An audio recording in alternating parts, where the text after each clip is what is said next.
సిద్దిపేట నుంచి ఒక ఆయన వెళ్ళిండు. దాని తర్వాత కొంతమంది ఫొటోస్ చూపిస్తా, వాళ్ళు తెలుసా తెలియదా చెప్పు, ఓకేనా? ఓకే, ఈయన తెలుసా? తెలుసు. 1,50,000 అంట ఈయనకి ఇవ్వాల్సింది. ఆ పర్సన్ అది మాది ఇప్పటిది కాదు, అది యాక్చువల్లీ మాది ఎప్పటిదంటే మేము ఒక 2 years అవుతుంది మాది అదొక ప్రాజెక్ట్ గురించి.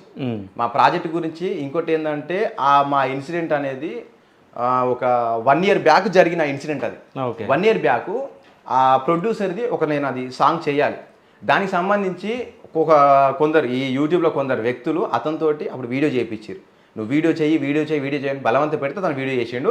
ఇంకోటి అది చేసిన తర్వాత మాది అప్పుడే మళ్ళీ ఆ పర్సన్ నేను మళ్ళీ కూర్చున్నాం, మాట్లాడుకున్నాం, అదంతా అయిపోయింది.